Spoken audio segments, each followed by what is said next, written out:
नमस्कार दोस्तों, स्वागत है आप सभी का हमारे एक न्यू वीडियो में। दोस्तों आज की इस वीडियो में देखने जा रहे हैं कि अपने स्कूल मैनेजमेंट सॉफ्टवेयर में एक नया यूजर कैसे ऐड करते हैं। जैसे आप जितने भी स्टाफ हैं उनके लिए अलग अलग आईडी पासवर्ड बनाना चाहते हैं, तो वो आईडी पासवर्ड किस तरीके से बनाया जाएगा और साथ ही साथ उसको परमिशन कैसे देना है कि वो उस ऑपरेटर से या उस आईडी से मतलब क्या क्या काम करवाना है। ठीक है, आप परमिशन भी सेट कर सकते हैं। वो परमिशन के अलावा दूसरा कोई काम नहीं कर पाएंगे, उनकी आईडी में वो ऑप्शन दिखेगा ही नहीं। ठीक है, तो वो आईडी किस तरीके से क्रिएट करना है, आइए देखते हैं अपने सॉफ्टवेयर में। ठीक है, तो सबसे पहले आपको सॉफ्टवेयर लॉगिन कर लेना है। सॉफ्टवेयर लॉगिन करने के बाद आप बेसिकली बस नीचे आ जाएंगे, सबसे नीचे यूजर मैनेजमेंट मिलेगा। यूजर मैनेजमेंट पे क्लिक करने के बाद आपको ऑपरेटर मैनेजर का एक ऑप्शन देखने को मिलेगा, फिर उसी पे एक बार क्लिक कर देना है। जैसे क्लिक करेंगे सबसे ऊपर ही आपको एक ऑप्शन मिलेगा make a new account, user account. इस पे आप क्लिक करिए, ऐड ऑपरेटर के ऊपर एक बार क्लिक कर दीजिए।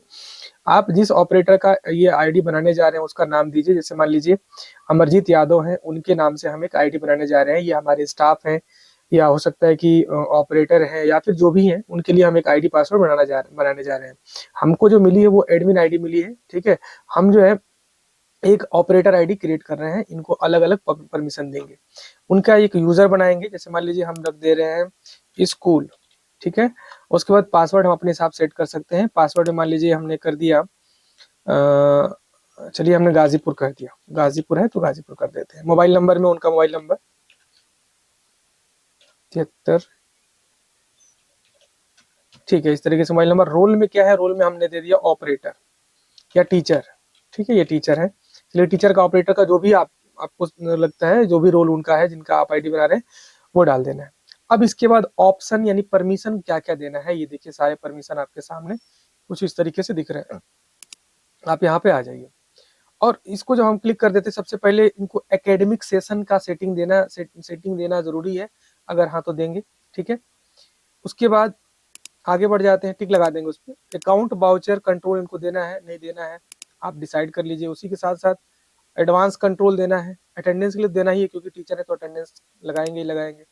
बल्क एसएमएस सेक्शन, इनको बल्क एसएमएस की भी फैसिलिटी चाहिए कि ताकि बच्चों को एसएमएस ये खुद भेज सकें। अगर ऐसा है तो ठीक है।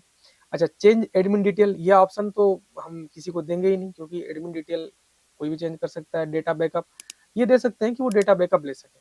उसके बाद exam result system, exam result system में मतलब एग्जाम जितने भी नंबर फीड होते हैं, मार्कशीट बनती है, रिजल्ट बनता है, सब इसी सिस्टम से बनता है। तो हम ये पावर दे दिए ताकि वो बना सके। फिर उसके बाद फी एडवांस सेटिंग, एडवांस फीस की सेटिंग वो क्यों करेंगे, भाई टीचर है।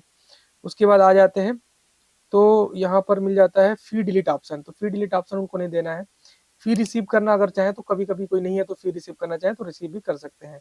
फी रिसीव ओल्ड फी अगर करना चाहे तो कर लेंगे, नहीं तो कोई बात नहीं है। मेन वेबसाइट सेटिंग, देखिए वेबसाइट के अंदर बहुत सारी सेटिंग होती है, फोटो लगाना, बैनर लगाना।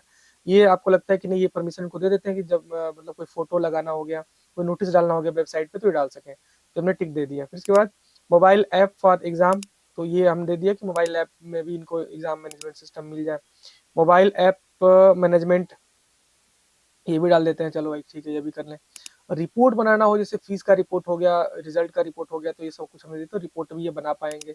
सेशन सेटिंग, जैसे सेशन 22, 23, 23, 24 की सेटिंग करना हो, बच्चे को ट्रांसफर करना हो दूसरे क्लास से दूसरे क्लास में, तो ये सेटिंग भी हम उनको दे सकते हैं।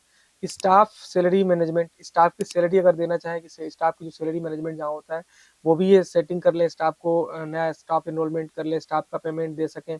अगर ऐसा ये रोल रखते हैं तो देंगे, अदरवाइज छोड़ देंगे। स्टेट बोर्ड रिजल्ट, अलग अलग बोर्ड का अलग अलग रिजल्ट भी बनता है, किसी का प्रैक्टिकल थ्योरी के साथ बनता है, किसी का सिर्फ एक नंबर डालना होता है। तो ये भी ऑप्शन, टीचर है तो रिजल्ट बनाएंगे, जाहिर सी बात है, तो ये हमने दे दिया। उसके बाद स्टूडेंट सेक्शन भी इनको देना है, स्टूडेंट सेक्शन भी दे देते हैं। टीसी अपलोड करने का ऑप्शन इनको दे देता है कि टीसी भी काट सकते हैं। टर्म रिजल्ट सिस्टम में देते हैं कि टर्म रिजल्ट, जैसे कि 4-5 एग्जाम करा लिया, हम फाइनल मार्कशीट बना रहे हैं, तो चारों पांचों रिजल्ट एक मार्कशीट पे प्रिंट होना चाहिए, तो वो टर्म रिजल्ट में आता है। और एक क्लास का टाइम टेबल बनाना हो तो क्लास का टाइम टेबल के लिए भी हम इनको दे दिया ऑप्शन। और ट्रांसपोर्ट का ऑप्शन अगर देना चाहते हैं कि ट्रांसपोर्ट के व्हीकल्स ऐड कर सकें, लोकेशंस ऐड कर सकें, तो वो सब कुछ यहाँ पे ऐड कर सकते हैं। वीडियो ट्यूटोरियल दे दीजिए ताकि वो वीडियो देख देख करके एक एक मतलब पार्ट को सीख सकें।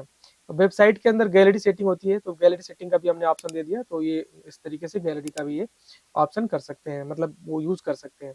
ठीक है, तो अभी हमने क्या बनाया है, यूजर नेम स्कूल गाजीपुर और ये मोबाइल नंबर पड़ा है, रोल टीचर है। ठीक है, अब इसको हमने किया क्रिएट।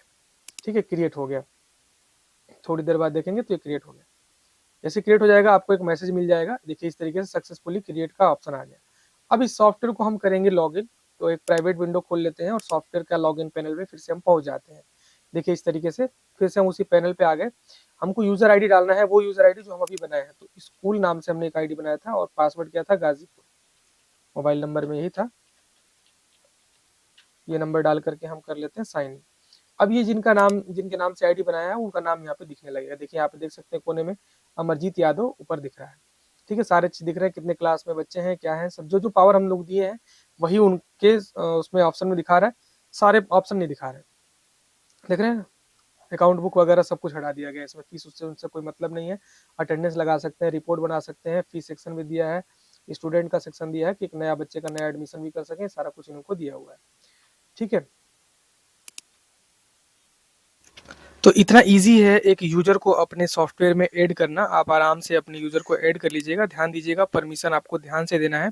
आप ऊपर देखेंगे तो सारे ऑप्शन इनके आईडी में आ गए हैं, जैसे बच्चे का एडमिशन करना, फीस जमा करना।